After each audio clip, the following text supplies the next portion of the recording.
Ce matin, on va ouvrir la parole de Dieu et on va continuer sur la vie des disciples. Nous avons commencé il y a quelques dimanches avec, je ne vais pas faire le récapitulatif de tout, mais avec André.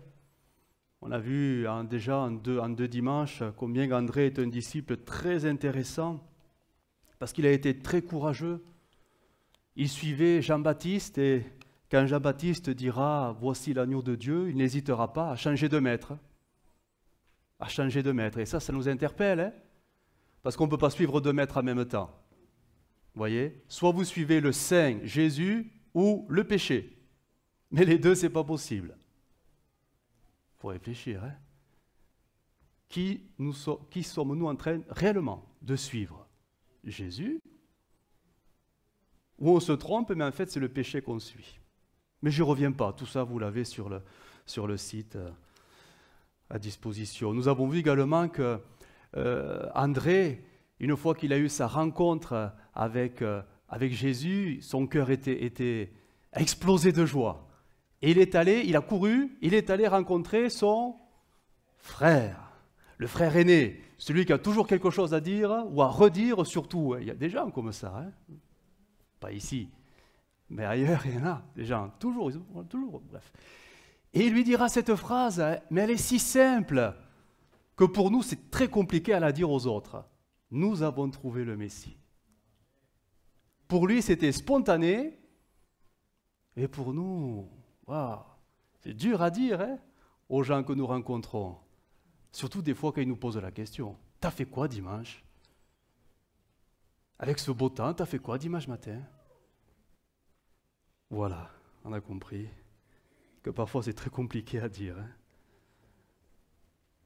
Ce matin, on va aller un peu plus loin, toujours avec André, et on va voir quelque chose qu'il a fait, mais c'était d'une simplicité. Vous allez voir que même un enfant pourrait le faire. Il y a des jeunes, il y a des enfants, mais c'est quelque chose qui était si évident et d'une spontanéité, mais déconcertante, mais vraiment.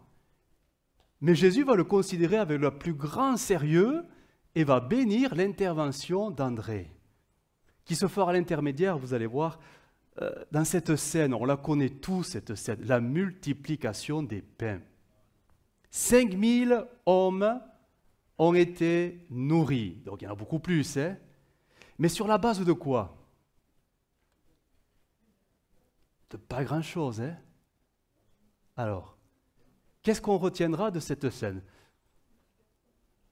Vous savez, sur les applications, il y a des photos, bon, je ne sais pas vous, mais des fois vous avez des photos un peu bizarres, et on voit qu'il y a plusieurs animaux, des têtes d'animaux. Et la question c'est, selon le premier animal que vous discernez, ça sera le trait de votre caractère. Et là, le récit, on le connaît tous, mais qu'est-ce que vous avez retenu du récit, finalement? Intéressant de se poser la question. Finalement, c'est quoi le plus important dans ce récit? Bon, je vois que vous l'avez oublié, le récit, là. Alors, on va le lire. Hein. Jean 6, au verset 1. Vous direz, mais oui, mais tout est important. C'est vrai, tout est important, mais peut-être que selon dans l'état dans lequel nous sommes, il y a des détails que nous retiendrons plus facilement que d'autres. Jean 6, verset 1er. Vous avez vos Bibles? Oui, bien sûr. Alors, nous lisons. Après cela, Jésus s'en alla de l'autre côté de la mer de Galilée, ou mer de Tibériade.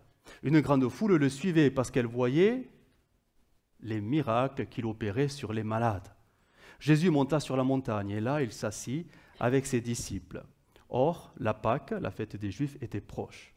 Ayant levé les yeux et voyant qu'une grande foule venait à lui, Jésus dit à Philippe, on a vu déjà tout cela quand on a abordé la vie de Philippe.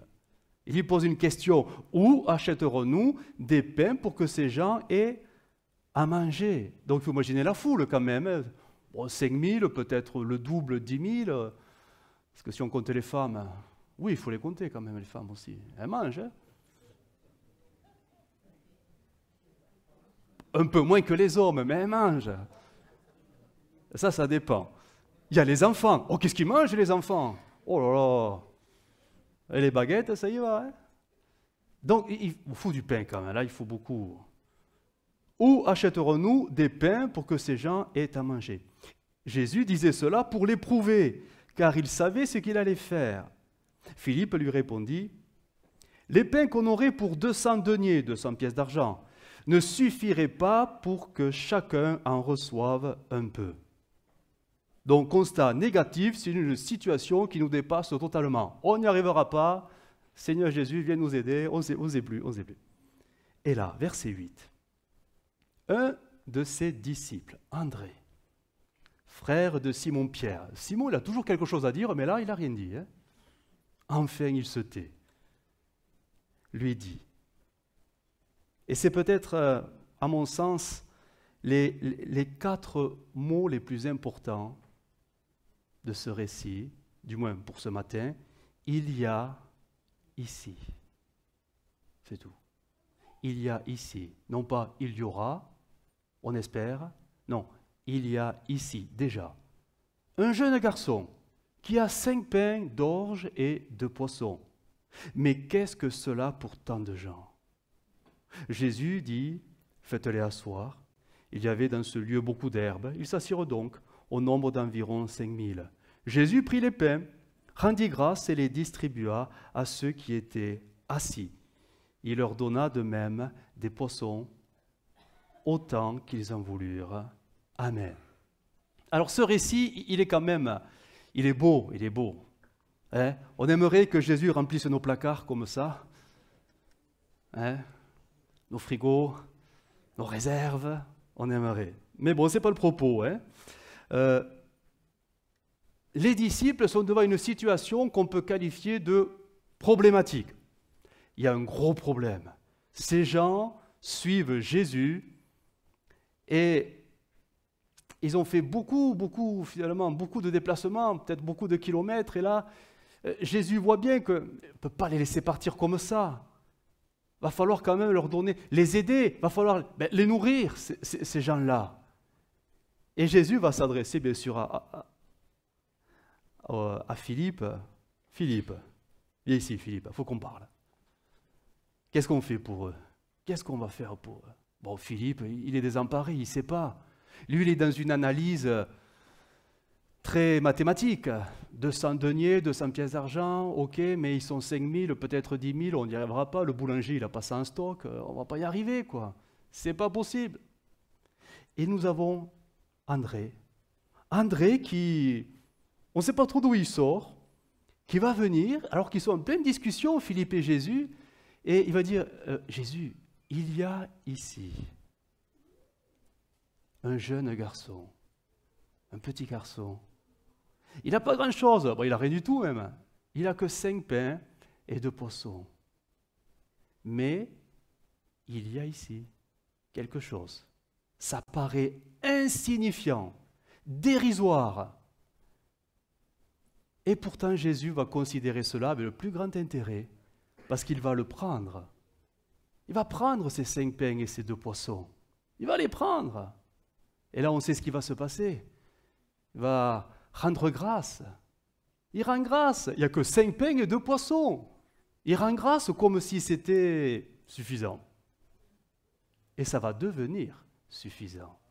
Ça va nourrir 5000, peut-être 10 000 personnes, peut-être plus. Mais sur la base de ce garçon, alors on ne sait pas d'où il sort. On ne sait pas. Est-ce que c'est André qui l'a rencontré dans les couloirs? Est-ce que c'est le petit garçon qui est venu vers André? On ne sait pas du tout les détails de la rencontre. La seule chose qu'on peut affirmer, c'est que André va interpeller Jésus. Jésus, il y a ici ce jeune garçon.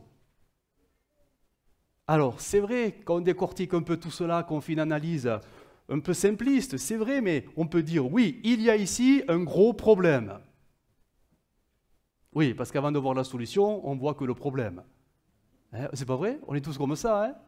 Des fois, on voit que les problèmes. On ne voit pas qu'il y a les solutions. Bon, pas vous, vous êtes très spirituel. Vous voyez presque les solutions avant les problèmes.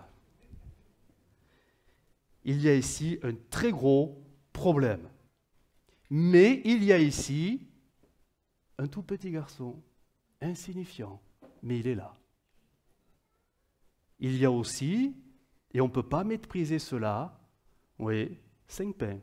Ridicule, mais 5 pains. Il y a ici 2 poissons. Et, pas le moindre, il y a ici Jésus.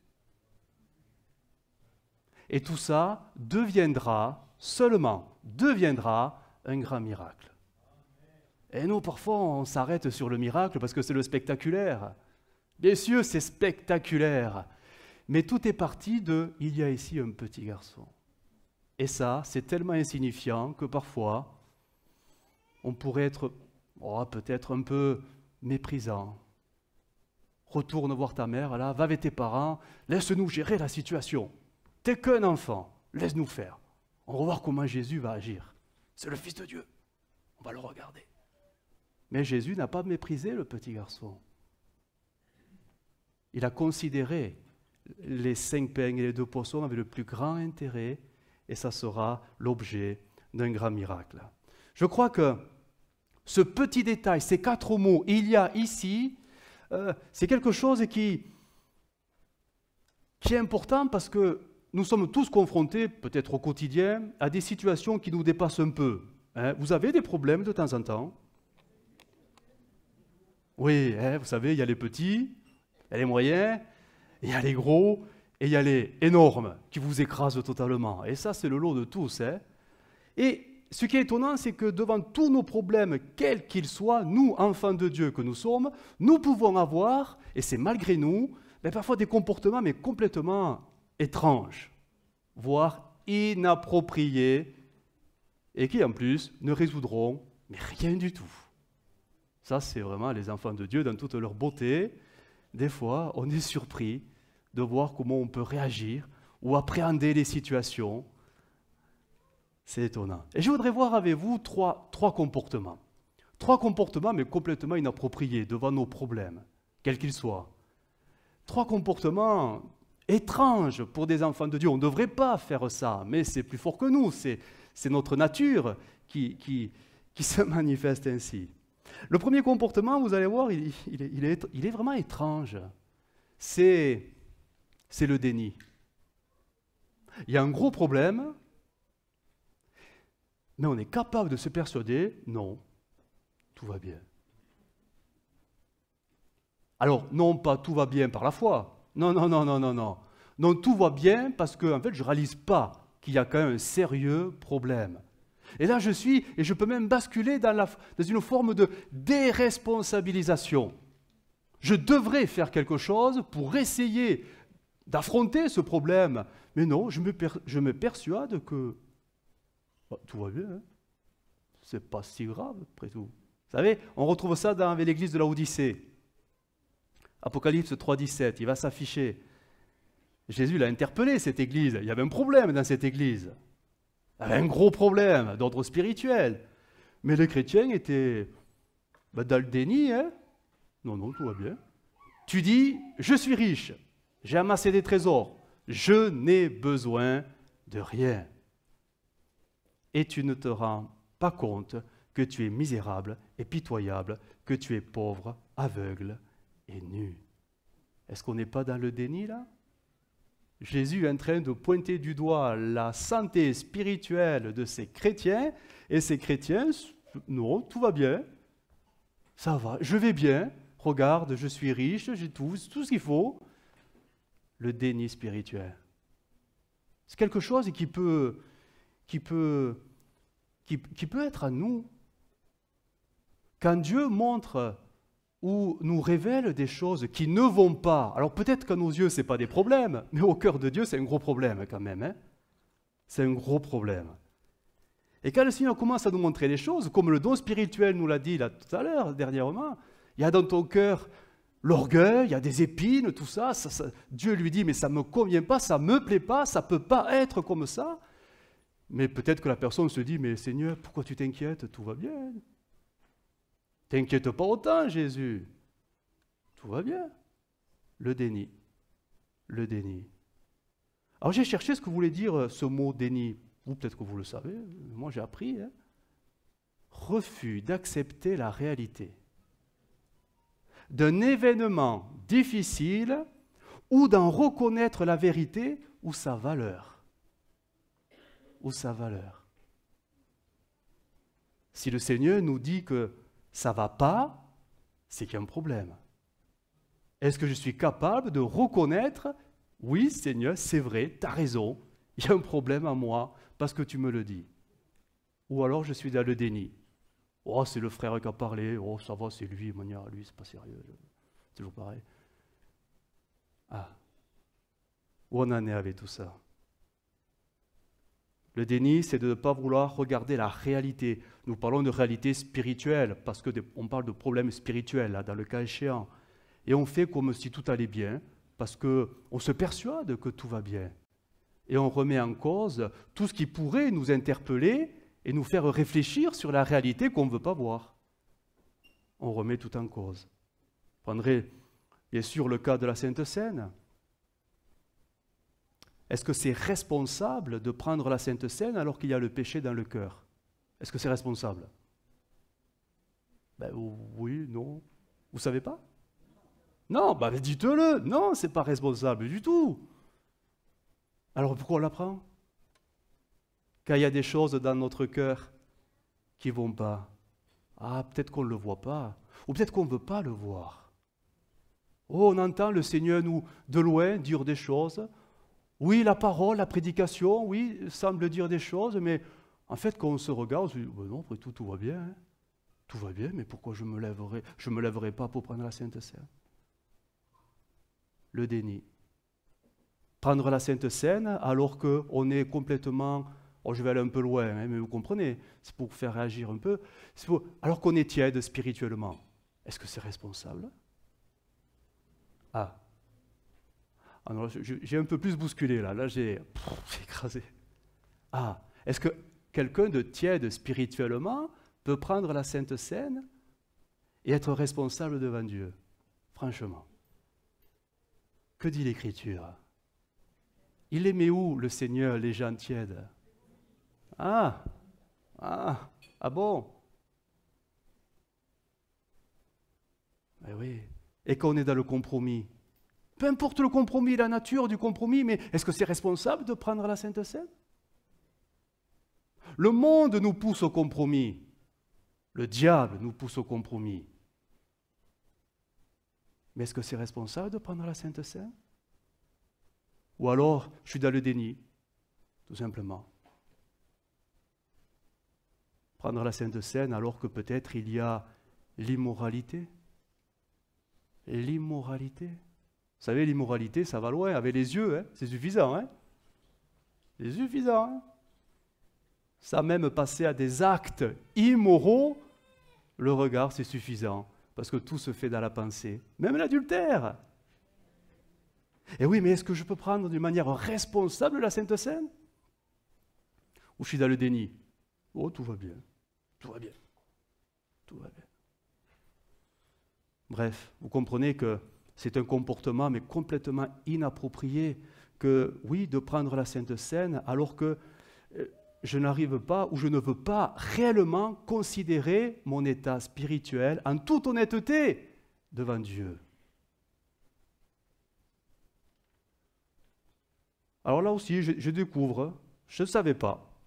J'ai cherché la définition du déni en psychanalyse. Oh là là. Bon, si vous ne le retenez pas, ce n'est pas grave, mais ça va vous marquer quand même. Parce que le vocabulaire est un peu similaire au spirituel. Le déni est considéré en psychanalyse comme un mécanisme de défense. Ah, on se protège. Ah bah c'est sûr. 2 points. Une protection du moi. Tiens, le moi, on connaît.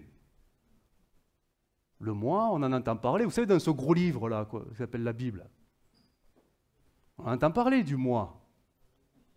Une protection, un mécanisme de protection, d'autoprotection du moi. Il se protège d'une réalité qu'il ne veut pas affronter. Donc il la rejette. Le moi, la partie charnelle à moi, fera tout simplement pour se protéger le vide devant soi. Ok, un don spirituel, hop, je ne veux pas. La prédication, oh, trop dur ce matin, je ne veux pas. C'est le déni. Parce que le moi s'autoprotège. Et ça, c'est interpellant, parce que si vous avez lu le gros livre, vous savez, ce gros livre, là, la Bible, mais Paul, il est clair, hein, le moi, mais tu le fais mourir. Il ne faut pas qu'il se protège. Il ne faut pas le laisser faire. Le moi, la chair, la Bible est claire, tu dois la crucifier. Elle essaiera de se protéger. Elle essaiera de se protéger parce que quand on entend parfois, vous savez, toute la semaine, on a entendu le Seigneur nous parler, nous interpeller. Et parfois, le Seigneur, ben oui, il parle bien, quoi. Hein, c'est précis. Hein. Et là, parfois, la première réaction sera de se préserver. Bon, c'est pas pour moi. Non, moi, je viens à toutes les réunions, c'est pas pour moi. On se protège. Et ça m'a beaucoup interpellé la dernière phrase du don qui a été apportée. Es-tu prêt à te dévoiler, à te révéler? Ouh, le moi, il ne veut pas. Hein? Oh non. Le moi, il dit, laissez-moi tranquille.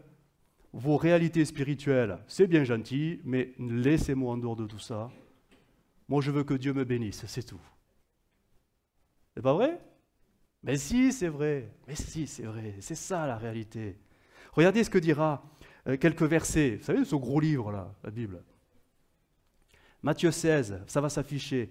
Si quelqu'un veut venir avec moi, et c'est le cas de tous, hein, je pense, on le veut tous, il ne doit plus penser à lui-même, le moi. Renoncer, diront d'autres versions. Il doit porter sa croix et me suivre. Renoncer au moi. Lui qui se protège si facilement quand le Seigneur devient trop piquant, se protège. Dans Romains, chapitre 13, ça va s'afficher, tous les textes s'afficheront. Si vous vivez en suivant ces désirs, les désirs humains, vous mourrez. Au contraire, si avec l'aide de l'Esprit Saint, vous faites disparaître vos façons de faire égoïstes, vous vivrez. Ce n'est pas le Seigneur qui le fera, c'est toi qui dois le faire. Mais tu dois regarder la réalité en face. Tes désirs te perdent. Et en plus, tu te protèges. Tu es dans le déni. Parce que tu te crois spirituel en plus. Et Colossiens 3,5. Livrez donc à la mort. Ça va s'afficher, voilà. Livrez donc à la mort et maintenez-y les aspirations qui, dans votre vie, appartiennent à la terre. 2 points. L'immoralité, les pensées impures, les passions incontrôlées, les désirs inavouables et cet attachement au bien qui est une forme d'idolâtrie. Rappelez-vous, ce sont ces comportements donc humains. Ce sont ces comportements qui attirent la colère de Dieu sur ceux qui refusent de lui obéir, c'est-à-dire de les crucifier, ces comportements humains. Vous voyez, soit on est en train de se sanctifier en faisant mourir la chair, soit le Seigneur, il n'est pas très content. Hein. Alors il fait grâce, il est patient. Il est patient, mais quand le Seigneur devient pressant, quand le Seigneur montre les choses clairement et qu'on continue, tout va bien. Alors le déni, là, nous déresponsabilise totalement. Et la colère de Dieu, elle est sur nous. Hein.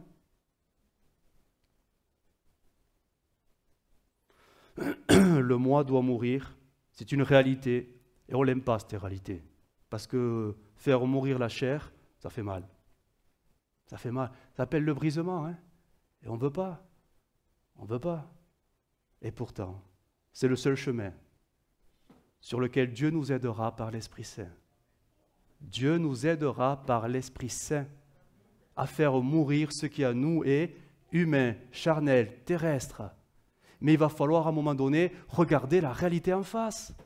Je suis encore charnel. Dans ce domaine, je suis encore charnel. Si je suis tiède spirituellement, c'est que je suis charnel. Oui. Sinon tu serais bouillant. Mais il va falloir regarder la réalité en face et reconnaître ce que nous sommes réellement devant Dieu. Et ça, c'est pas évident, c'est pas simple. Hein? Et là, oh, parce que pasteur, mais je viens à toutes les réunions. Ça fait si longtemps que je viens. Seigneur, et vous me dites ça encore? Bah, ça durera toute la vie. Hein? Savoir se remettre en cause, en question devant Dieu. Pas simple, hein? Parce que la chair, elle dit non, tout va bien, ça va. Donc vous avez compris que le déni ne réglera pas le problème. Hein? Non, certainement pas. Deuxième comportement, totalement inapproprié et ça ne résoudra absolument aucun problème. Alors j'ai appelé on connaît ces trois lettres, hein, TTS. Vous connaissez TTS? Très, très spirituel. Ça paraît spirituel, mais en fait ça ne l'est pas, hein, du tout. Il existe deux approches des TTS. Bon, je sais que vous, ce n'est pas le cas, donc ça concerne certainement d'autres personnes ailleurs. Hein. Deux approches. La première, dans les TTS, on peut dire qu'il y a vous savez, les contemplatifs. J'ai déjà parlé un petit peu. Les contemplatifs, ce sont ceux qui ont les yeux vers le ciel. Le problème, c'est qu'ils ont toujours les yeux vers le ciel.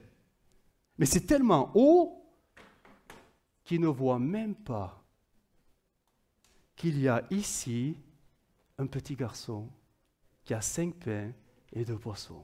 Ils ne le voient pas parce qu'ils ont comme ça. Oh Seigneur! Vous savez, ces textes, mais je ne veux pas les déformer parce qu'ils sont tellement beaux, mais le psaume 121, je lève mes yeux vers les montagnes. C'est très beau, hein, c'est joli, mais d'où me viendra le secours? Bon, on comprend que si tu regardes en haut, c'est que tu l'attends en haut, le secours. Hein. Le secours me vient de l'Éternel qui a fait les cieux et la terre. C'est très beau ces textes, mais ça peut devenir parfois des textes des textes refuges. Alors ça fait que, Seigneur, voilà, il y a un problème, Seigneur, j'attends ta solution. C'est très spirituel, mais c'est parfois tellement très très spirituel que, on oublie que, il y a ici un jeune garçon. 5 pains, 2 poissons. Non, allez, rentre chez toi, va voir ta maman, le secours me viendra d'en haut. Ça fait rire, hein, mais vous savez qu'on retrouve ce genre de comportement. Ce genre de comportement. Et à l'opposé, les contemplatifs, en fait, ils ne bougent pas. Ils ne bougent pas parce que peut-être ils ont peur de mal faire, ou ils ont peur de se tromper, peur de s'engager, peur de se mobiliser. Alors ils attendent que Dieu fasse tout. Vous avez compris l'idée. Et à l'inverse, eux, ce n'est plus des contemplatifs, hein, c'est les guerriers. Mais des guerriers bulldozers. C'est-à-dire, eux, dans leur prière, en fait, ils envoient le Seigneur au combat à leur place. Seigneur, vas-y et fais-le. Seigneur, il y a un problème, vas-y. Voici ce que tu dois faire, Seigneur. Il faut faire ceci, il faut faire cela, et maintenant. Le Seigneur, vous savez, il ne se commande pas. Hein? Non. Il y a un texte très intéressant, vous le connaissez, c'est Jacques 4,3. Vous demandez... Ah oui, vous le connaissez bien, oui. Et vous ne recevez pas. Oh, punaise, mince, on l'a demandé pourtant. Et vous ne recevez pas. Pourquoi? Parce que vous demandez... Oui, dites-le, mal. Pourquoi? Dans le but de satisfaire. Alors, vos passions, vos désirs, bref, ce qui est dans votre tête. Hein, selon la compréhension, l'analyse des situations, vous demandez au Seigneur de faire quelque chose, mais le Seigneur ne bouge pas. Alors, j'ai cherché le mot « demander » dans le texte grec, quand même. Parce que tout dans l'Écriture nous dit qu'il faut demander. Demandez, vous recevrez. Y a-t-il une contradiction? Non, parce que nous demandons mal. Alors j'ai cherché ce texte et c'est vrai que les premières définitions de demander, c'est prier, implorer. Mais si on va plus loin dans les définitions, ça prend une autre tournure. Et là, c'est vraiment pas joli. Hein. Désirer. Déjà, rien que le mot, devant Dieu, tes désirs, déjà tu les gardes. Hein. Tu les fais mourir. Parce que c'est la chair souvent qui désire. Mais ça va plus loin. Parce que dans le même mot, la même définition, on trouvera exiger. Vous exigez de Dieu, il ne répond pas. Mince. Ça va encore plus loin. Réclamer. Vous réclamez auprès de Dieu et il ne bouge pas, le Seigneur. Tu m'étonnes. Le Seigneur, ce n'est pas ton serviteur. c'est pas à toi de lui dire ce qu'il doit faire. Si tu écoutes bien, c'est lui qui va te dire ce que tu dois faire. Et là, ben oui, c'est un comportement, vous savez, ces guerriers, là, ils ont des prières, là, un peu bulldozer, là, et ils font un peu, parce qu'il y a les volumes, les décibels, il y a tout, après, il y a au nom de Jésus, il y a tout ce qu'il faut, là où il faut, mais parfois, on s'aperçoit qu'en fait, il n'y a rien derrière. Ça ne déplace rien. Alors, bien sûr, on est d'accord, la Bible le dit, nous avons une autorité en Christ. Mais cette autorité en Christ n'est pas là pour diriger le Christ. Comprenez? Cette autorité en Christ, elle est là pour dire non à la puissance du péché. C'est pas pareil. Hein? Cette autorité en Christ, elle est là pour dire non au diable quand il vient nous oppresser. Mais en aucun cas, au nom de Jésus, je vais envoyer le Seigneur faire des choses qui, selon mes désirs, ma compréhension, seraient de bonnes choses. Mais certainement pas, ça ne marchera jamais comme ça. Le Seigneur ne se commande pas. On n'ordonne rien au Seigneur. Ça, on le sait, hein? Oui, vous le savez. Vous savez, dans le gros livre, la Bible, vous verrez que souvent Paul y dira dans vos prières, en fait, dans vos prières, dites merci à Dieu pour toutes choses. Jamais il dira, passez-lui commande. Jamais. C'est vrai qu'il y a des textes qui peuvent nous faire glisser peut-être dans cette compréhension. Je prends l'exemple très connu de Philippiens 4,6, il va s'afficher. Ne vous mettez pas en souci pour rien, mais en toute chose, exposez vos besoins. Ou faites connaître vos besoins. Comme si Dieu avait besoin de connaître nos besoins, mais il le sait déjà. Mais le Seigneur sait très bien que le fait que tu les formules dans la présence de Dieu, toi, ça va te faire un effet apaisant. Tu te décharges.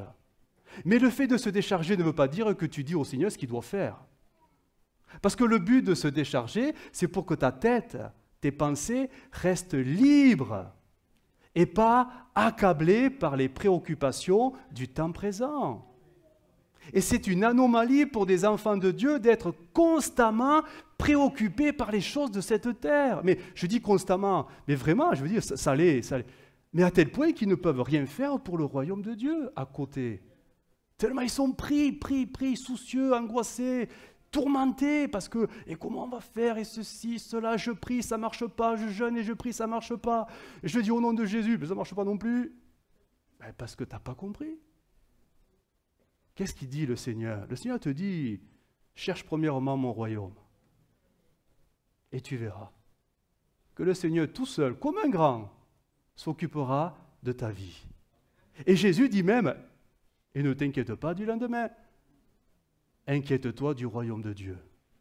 Fais de lui ta priorité. Et tu verras que Dieu, il est fidèle en toutes choses. Il est fidèle. C'était David en son temps qui disait au psaume 37, « J'ai été jeune, j'ai vieilli, et je n'ai jamais vu le juste abandonné. » Dieu est fidèle. Le problème, c'est que on a réduit le Seigneur à un serviteur pour s'occuper de nos vies ici-bas sur terre. Et on est parfois déçu parce qu'on se dit, mais Seigneur, tu ne réponds pas après tout. Mince, Seigneur, je vais à l'église tous les dimanches, je donne ma dîme tous les... Bref, vous mettez votre situation. Et Seigneur, tu ne fais rien en retour. Parce que parfois on est religieux dans notre approche. Mais on exige de Dieu ou on réclame de Dieu que lui s'occupe avec le plus grand sérieux de nos affaires. Et là, on est en train, en fait, vous savez, le gros livre qui nous dit comment il faut vivre. On est en train de court-circuiter les choses. Tant que tu n'as pas fait du royaume de Dieu ta priorité, tu n'attends pas à ce que Dieu s'occupe de toi. Hein. Oh, il fera des clins d'œil, il te parlera, il te rappellera, il essaiera de te mettre sur le bon chemin, mais tu n'attends pas à ce que le Seigneur, parce que toi, tu ne fais pas ta part. Comment veux-tu que le Seigneur bénisse ce que tu ne fais pas? Ça fait réfléchir, hein? Oui, j'espère. C'est le but. Nous devons réfléchir sur notre façon de vivre sous le regard du Seigneur. Et enfin, j'en arrive au troisième comportement. Bien sûr, c'est l'idéal, du moins, c'est celui que le gros livre nous dit d'avoir, d'être des travailleurs. C'est simple, hein? Mais des travailleurs pour Dieu, des ouvriers avec Dieu. Vous connaissez ce proverbe, il est très ancien. 15e siècle, je cherchais parce que bon. Vous allez voir, on le connaît tous. Ce n'est pas dans la Bible, mais ça nous parle de la Bible. Aide-toi. Ah, vous le connaissez? Merveilleux, merveilleux. Aide-toi et le ciel t'aidera. Et vous comprenez ce que ça veut dire? Parce que le connaître, c'est une chose, mais le comprendre. En fait, ça veut dire, fais ta part et Dieu t'aidera. Non pas, Dieu t'aidera parce qu'il est beau, merveilleux, magnifique. Non, non, non, non, non. Toi, enfant de Dieu, qui connais le Seigneur, parce que tu lis le gros livre là, fais ta part. Sois responsable devant Dieu. Et tu verras que Dieu, lui, il ne manquera pas de faire sa part. Des définitions traduisent ce proverbe, cet adage. Avant d'en appeler à Dieu, il faut savoir fournir les efforts nécessaires. Ah, alors on réfléchit, ouais, oui, pourquoi pas, mais quand même, on ne peut pas s'appuyer sur nos efforts. Oh, bien sûr que non. Non, non, non. Mais il y a parfois des choses que Dieu attendra de nous, et tant que le Seigneur ne le verra pas, lui ne fera pas le reste. Et on a des exemples. Je vais vous donner un exemple, mais très, très terre à terre. Je crois qu'on veut tous voir des âmes gagnées. Non, un autre exemple, parce que celui-là, il vous a choqué celui-là. Vous voulez voir des âmes gagnées? Je n'en ai pas un troisième exemple, alors je garde celui-là, ça ne vous a pas convaincu. Oui, mais comment faire? Est-ce qu'on envoie le Seigneur les convertir? Ah, mais peut-être que le Seigneur va bénir mon témoignage quand enfin je vais le donner à quelqu'un. Aide-toi et le ciel t'aidera. Oui, si je me mettais à parler en premier, certainement que le Seigneur bénira mes paroles, mon propos, mon témoignage et convaincra le cœur de la personne. Comment pouvons-nous croire que la personne va être instantanément convertie devant moi alors que je n'ai rien dit? Vous voyez la collaboration que Dieu veut? Il veut travailler avec nous, mais nous on doit travailler avec lui. C'est un exemple. Regardez, d'autres exemples, mais bibliques cette fois, parce que le témoignage, ça vous a un peu perturbé, je sens. Dans 2 Rois 4, vous savez, c'est Élisée et la veuve. La veuve. Elle a 2 fils et on va les lui prendre parce qu'elle doit payer une dette et elle n'y arrive pas. Et elle va voir l'homme de Dieu et elle va lui dire, mais qu'est-ce que tu as à la maison? J'ai plus grand-chose, voilà, un peu d'huile. Et là, le prophète lui dit, va voir tes voisins et ramène le plus grand nombre de vases, de jarres. Je n'ose pas dire de cruches. Parce que bon. Mais fais ta part, remplis ta maison de récipients et tu vas voir, Dieu fera le reste. Et qu'est-ce qui s'est passé? Mais Dieu les a tous remplis. Et quand il n'y a plus de récipients, l'huile s'est arrêtée. Mais imaginez si cette pauvre veuve aurait dit, mais le Seigneur est tout-puissant, il peut me donner l'huile sans que... Il peut remplir ma maison d'huile sans que j'aille quand même... Il faut aller chercher le voisin là-bas, mais le voisin, il n'est pas bien, il est méchant avec moi, je ne vais pas aller voir le voisin. Vous voyez? Faire notre part, pour que Dieu, lui, puisse faire la sienne. C'est un principe, hein? Dans 2 Rois 5, on en a parlé récemment, là, ce général syrien, Naaman, il n'était pas content, hein? Il n'était pas content parce qu'il voulait la guérison, mais il voulait que ce soit le prophète, vous savez, qui fasse... Et il dit, quand même, moi j'ai les barrettes et tout, ouais, je ne suis pas rien, hein. Je ne suis pas un simple soldat, je suis le général quand même. Bon, il ne veut pas, il boude. On arrive à s'identifier à ça, il boude.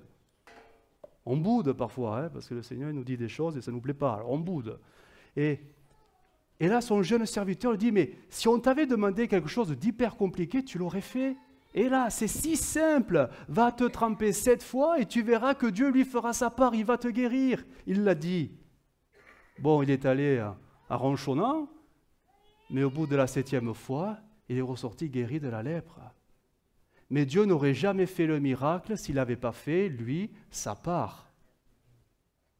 L'apôtre Paul, Vous savez, on n'en parle pas beaucoup de cet aspect-là, mais vous savez, l'apôtre Paul, il a écrit des versets, mais ils sont extraordinaires, ces versets. Ils sont tellement beaux qu'on en a fait des slogans. Dieu pourvoira à tous vos besoins. Et c'est Paul qui dit ça, quand même. Hein. Oui, mais il faisait quoi, Paul, pour subvenir à ses besoins? Seigneur, envoie le pain, envoie tout, parce que là, tu vois, je suis tellement occupé à préparer des prédications. Non. Il faisait quoi? Ben, il travaillait. Hein. Il travaillait. Il était confectionneur de tentes. Mais il écrit, mon Dieu pourvoira. Tout. C'est impressionnant quand même. Hein? Impressionnant. Ça nous échappe même. Et bien sûr, le miracle de la multiplication, ben oui, je veux dire, c'est pas tombé du ciel. Hein? Il a fallu 5 pains et 2 poissons. Et c'est la multiplication de ces 5 pains et 2 poissons. Mais imaginez quand Jésus a posé la question à Philippe, mais Philippe, qu'est-ce qu'on va faire? T'as vu, qu'est-ce qu'on fait pour nourrir tous ces gens? Mais imaginez s'il était parti dans des... mais quand même, Jésus, tu es le Messie. Tu es le Fils de Dieu, t'arrêtes pas de nous le dire, que tu es le Messie, ça y est, on le sait, on te croit, c'est pour ça qu'on te suit, c'est pour ça qu'il y a tout ce monde. Mais fais un miracle. Tu ne peux pas ordonner que tous les petits cailloux deviennent du pain? Ah, il pourrait, hein? Tous les petits cailloux, là. Et tout le monde est nourri? Ah non, il ne le fera pas. Ou il aurait pu dire, mais tu peux pas faire comme autrefois avec Moïse, ou le pain du ciel, pas du boulanger, là, hein? Du ciel. Il est tombé pendant 40 ans, tu ne peux pas nous envoyer un peu de manne, là, pour nourrir les 5000, et comme ça, tous verront que tu es le Fils de Dieu. Non, personne, pas sur ce terrain, personne. Et Jésus non plus. Il se servira de la part presque insignifiante de ce petit garçon, 5 pains, 2 poissons. Je crois qu'on peut être parfois un petit peu, face à nos situations, oui, accablés, voire résignés, voire fatalistes, parce que nous avons des problèmes et on ne sait pas trop comment. Alors, on prie. Je ne dis pas que c'est mauvais de prier, mais peut-être que nous avons quelque chose à faire, que Dieu bénira. Parce qu'on ne veut pas le faire tout seul, mais on le fait avec Dieu. Ce n'est pas pareil. Parfois, oui, il faut réfléchir. Parfois, il faut analyser les situations avant de faire, etc. Et à la part de l'homme, on est des enfants de Dieu quand même. Notre intelligence a été renouvelée par l'Esprit. On n'est pas, quand même, on est éclairé. Et oui, mais ça veut dire qu'on est responsable devant certaines situations où nous avons des choses à faire. On ne peut pas tout attendre de Dieu, mais croire que Dieu sera avec nous, oui. Parce que si vous attendez tout de Dieu, vous allez voir qu'au bout d'un moment, Dieu va attendre que vous fassiez les choses aussi. Et je prends l'exemple le plus tristement connu, quelqu'un qui veut se marier et qui attend que le Seigneur lui montre. Et à 80 ans, voilà, vous avez compris l'idée? D'accord. Il est écrit dans 1 Corinthiens 3,6. On va s'afficher. Vous allez voir la complémentarité entre Dieu et ceux qui travaillent. J'ai planté, dira Paul. Apollos a arrosé, mais Dieu a fait croître. Et quand même, Dieu, tu n'aurais pas pu planter aussi? Ça aurait été mieux fait. Tu aurais pu arroser aussi, ça aurait été mieux fait. Non, Dieu bénit le travail qui est fait pour lui. Ce n'est pas pareil. En sorte que ce n'est pas celui qui plante qui est quelque chose, ni celui qui arrose, mais Dieu qui fait croître. Celui qui plante et celui qui arrose sont égaux, et chacun recevra sa propre récompense selon son propre travail. Ça nous montre que Dieu sera toujours avec nous, mais qu'il ne fera pas tout pour nous, surtout quand il nous demande parfois, vous savez, dans le gros livre, il nous envoie quand même, hein? Et c'est là qu'il travaillera avec nous. Mais nous avons quelque chose à faire. Quelque chose à faire. Alors, parfois, suivant les situations, c'est au cas par cas, bien sûr, mais nul besoin d'attendre que quelque chose tombe du ciel. Nul besoin d'envoyer le Seigneur le faire à notre place. Hein. C'est à nous à le faire. C'est à nous à le faire. Je pense, là me vient l'exemple de David. Vous savez, David devant le gros Goliath, là. David, bon, il était sensible à Dieu quand même. Il aurait pu prier et dire, mais Seigneur, envoie des anges pour le terrasser, le bonhomme, hein, parce que moi je suis si petit, si petit. Il ne va pas y arriver. Ben, en fait, il est allé. Et comment, vous avez vu sa prière?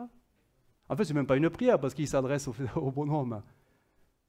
Tu viens avec le javelot, la lance, mais moi je viens au nom de l'Éternel des armées que tu as insulté. Et là, j'imagine le Seigneur du haut des cieux sourire.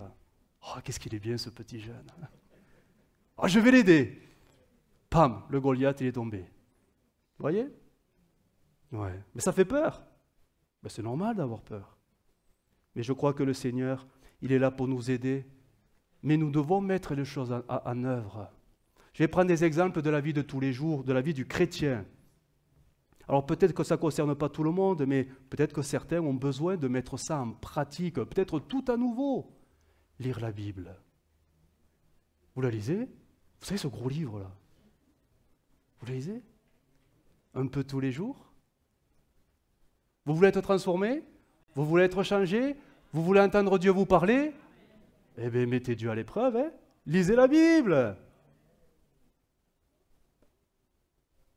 Vous y croyez? J'ose la question, ne me répondez pas, hein? Qui lit pas la Bible? J'en étais sûr. Allez, on est bien. Un autre exemple. Je pousse un peu. Vous comprenez que c'est, voilà, j'essaie de... voilà. Prier. Alors je sais qu'on prie tous, mais je ne sais pas en fait si on prie tous. Prier tous les jours, seul, c'est important. Prier en couple. Il y a des couples ici? Ah ben du coup, il n'y en a plus. Et un. Il n'y en a qu'un. 2, 3, 4, 5, 6. Ok, bon, les autres, vous pouvez partir. Je vais m'adresser à eux. Ah. Mais, vous savez, prier, vous croyez que Dieu entend les prières et qu'il les exauce? Et si on se mettait à prier en couple? Waouh. Ça serait bien, non? Oh, peut-être que vous le faites déjà. Tant mieux si vous le faites. Mais peut-être que tous les couples ne le vivent pas, ça. Et pourtant, Dieu ne veut-il pas bénir les couples? Question. Attention, il y a un piège. Hein? Est-ce que Dieu veut vraiment bénir les couples? Ah ben oui. Et alors pourquoi on ne s'unit pas dans la prière ensemble pour recevoir? Ça serait la part qu'on ferait devant le Seigneur. Mais si Dieu veut vraiment bénir les couples, il peut que nous bénir, vu qu'on est en train de faire ce qu'il nous demande. Prier en couple, c'est beau. Est-ce qu'il y a un couple ici qui prie ensemble et qui dit « Oh, plus jamais je fais ça ». C'est insupportable de prier avec mon... Bon, nous comprenons que voilà, Dieu attend des choses comme ça, parce qu'en fait, c'est la part que Dieu attend. Et quand nous faisons notre part, et même prier, alors je ne veux pas les oublier, mais les enfants, c'est important. De prier seul, c'est capital. De prier en couple, mais c'est hyper important. Et de prier avec les enfants, mais qu'est-ce que c'est important? Parce que c'est ça que Dieu veut bénir. Mais est-ce que nous faisons notre part? Aide-toi et le ciel t'aidera. Mais est-ce que tu fais ta part? Est-ce qu'on fait notre part? Alors peut-être que non, mais si ce n'était pas le cas, eh bien, qu'est-ce qui nous empêche de le faire aujourd'hui? Qu'est-ce qui nous empêche de le faire demain? Qu'est-ce qui nous empêche de le mettre dans notre vie, dans notre semaine? Qu'est-ce qui empêche? Qu'est-ce qui empêche? Pourquoi on ne fait pas notre part? Parce que vous savez quoi? Alors je ne vais pas revenir sur le point précédent, mais on est un peu dans le déni, tout va bien. Moi je vais à l'église, tout va bien. Terrible, hein? Je vais sur un dernier point parce que ça a été évoqué dimanche dernier par notre frère Romain, et donner sa dîme. C'est pas faire sa part? Qui ne veut pas voir le royaume de Dieu avancer?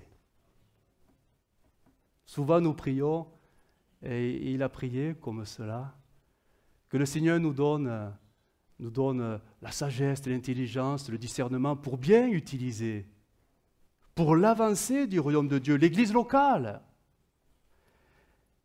Et oui, mais est-ce qu'on fait notre part? Vous avez compris de quoi nous parlons. Notre part, c'est quoi? C'est pas de prier pour que l'argent soit bien géré. Ben non.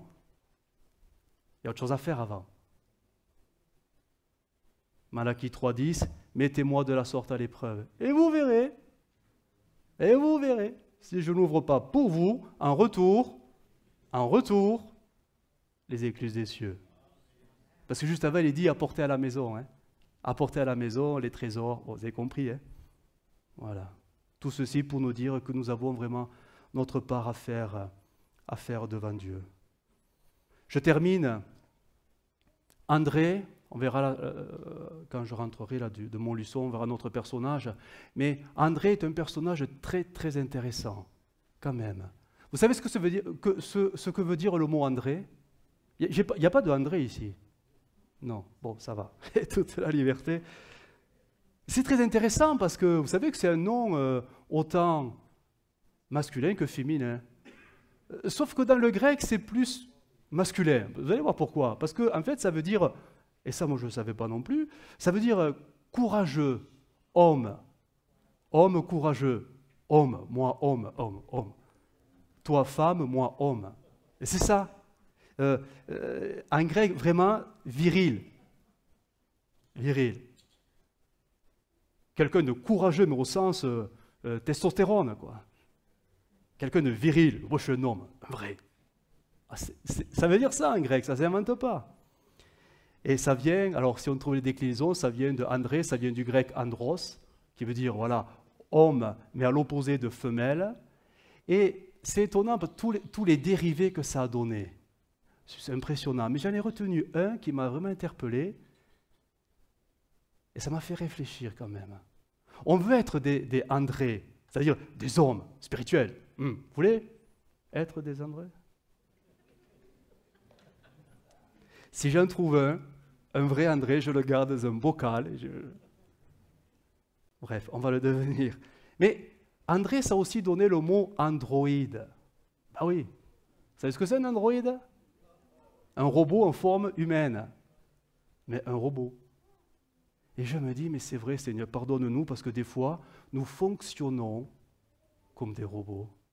Je viens à l'église, je m'assois à ma chaise, comme si j'étais programmé, ma chaise. Le culte passe, je fais ma prière, j'ai pris le pain, le vin, voilà. J'ai dit bonjour, au revoir, je suis parti. Et le mardi, j'ai fait ceci. Et le vendredi, j'ai fait cela. Et on recommence. Dimanche, je suis revenu, j'ai repris ma même chaise, etc. Vous voyez, les robots, alors, je pousse un peu, vous comprenez bien. Mais voilà, comme si on était des androïdes, préprogrammés à vivre quelque chose de hyper formaté, et ça peut durer mais des années, et parfois, ça a la moindre changement. C'est terrible, hein? N'y a-t-il pas eu dans le don spirituel cet aspect qui disait, mais secoue ta poussière, enlève ta poussière, fais ta part et tu verras que Dieu lui fera sa part. On est parfois, oui, des androïdes, on n'est pas des André au sens premier, c'est-à-dire des hommes virils, mais on a des vies chrétiennes très faits d'habitude, de routine. Je vous choque, hein? Non? Vous m'aimez toujours? C'est dans le programme, hein? C'est ça. On n'a pas le choix, il faut l'aimer, parce que sinon... Être des hommes. Je terminerai sur ce dernier point. Être des hommes, mais au sens viril, des hommes spirituels. Cette expression, si vous avez lu le gros livre plusieurs fois, elle ressort quand même. L'apôtre Paul a souvent parlé de cet aspect-là. En Christ, nous sommes maintenant des hommes spirituels. Ça sous-entend, oui, la femme reste une femme, bien évidemment, l'homme aussi, mais ça sous-entend un comportement, un caractère, un trait de caractère en Christ qui fait que on n'est pas ballotté par les situations, les circonstances, on garde le cap, on va de l'avant parce qu'il y a le courage à nous. Le Saint-Esprit, ce n'est pas un esprit de timidité que le Seigneur nous a donné, mais un esprit de force, de courage, d'amour, de puissance. Bref, on est des André, dans le sens spirituel du terme. Alors, 3 domaines, simplement, mais très rapidement, où nous devons être des André, c'est-à-dire des hommes virils spirituellement. spirituellement. Le premier domaine, c'est dans la vie de l'esprit. On a tous une vie de l'esprit. Après, dans quel état elle est, ça c'est vous devant le Seigneur. Mais avoir le courage, parce qu'André veut dire courageux. Avoir le courage, comme je le disais, de secouer la poussière qui s'accumule sur notre vie spirituelle. Ça veut dire, ça y est, j'arrête le déni, je réalise réellement ce que je suis devant Dieu, et la poussière, je fais le ménage, je l'enlève. Je veux l'enlever. Il est écrit dans 1 Corinthiens 16, 13. Regardez ce verset, très connu, parce qu'on le lit souvent, 1 Corinthiens. Veillez, demeurez ferme dans la foi, soyez des... Bah oui, dites-le. Au moins les hommes, dites-le. Les hommes, fortifiez-vous. Vous savez qu'il y a même une Bible qui dit, la Bible, la Chouraki, qui dit « Soyez pas des femmelettes.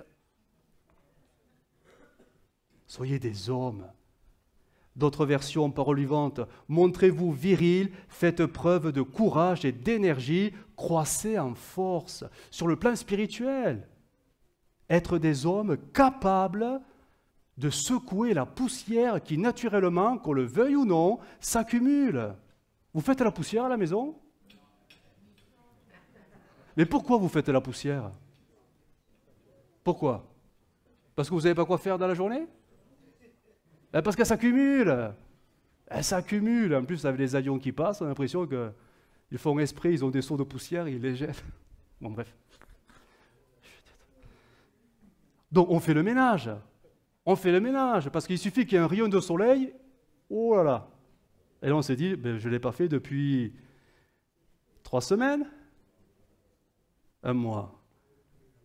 Mais spirituellement, est-ce qu'il faut faire des jeûnes et prières toutes les semaines pour faire le dépoussiérage? C'est pas normal. C'est pas normal. Soyons des hommes, regardons la poussière en face et chassons-la, nettoyons-la, pour que notre vie spirituelle soit virile. Vous comprenez le mot viril, hein? Ce n'est pas des propos purement masculins. Hein? Bon, sur ce amen massif, je continue. Deuxième domaine où on doit faire preuve de courage, la repentance. La repentance. Le courage de la remise en question devant Dieu. Je ne parle plus de la poussière, mais vraiment, voilà, les choses qui ne plaisent pas à Dieu. Ésaïe 46, verset 8. Regardez ce texte. Souvenez-vous de ces choses et soyez des hommes. Se souvenir que Jésus est mort à la croix et qu'il a porté tous mes péchés. Donc ça veut dire que je n'ai pas le droit d'en garder un pour moi. Je dois les donner et les déposer au pied de la croix. Donc soyez des hommes. D'autres versions ont traduit « montrez-vous courageux ». Pécheurs, rentrez en vous-même.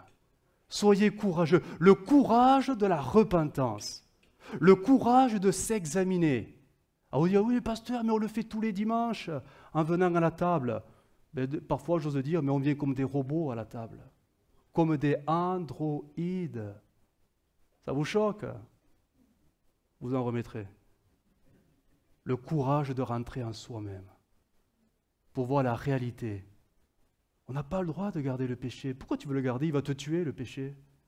Pourquoi tu veux le garder? Reconnais-le, abandonne-le, demande pardon à Dieu et compte sur sa grâce pour ne plus le pratiquer. Ça s'appelle la victoire de l'esprit. Et enfin, troisième domaine, dans le discernement.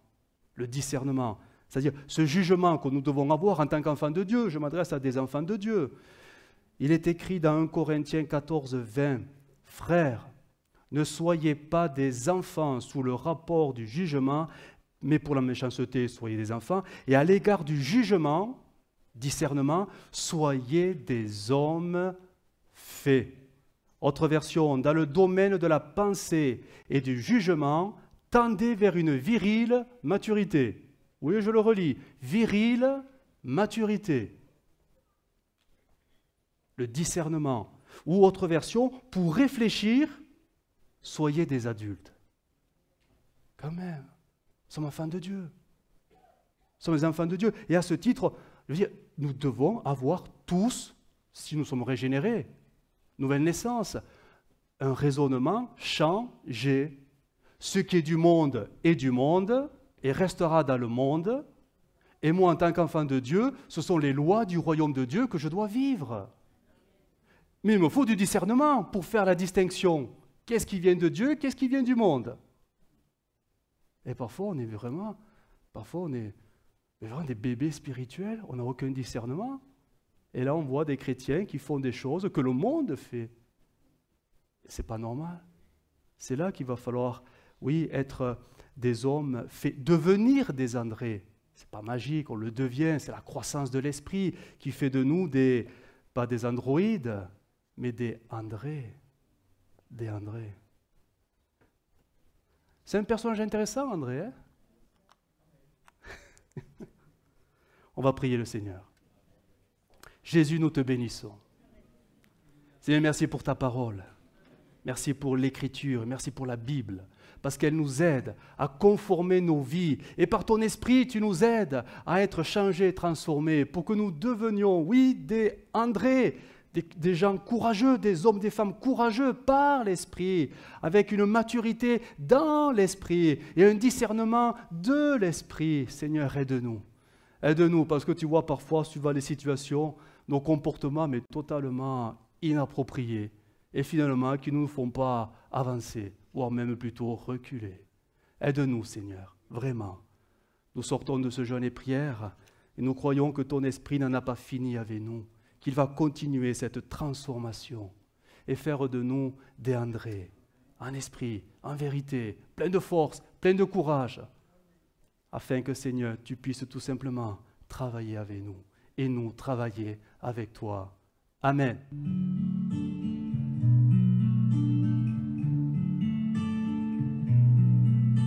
Well, I heard there was a Savior called.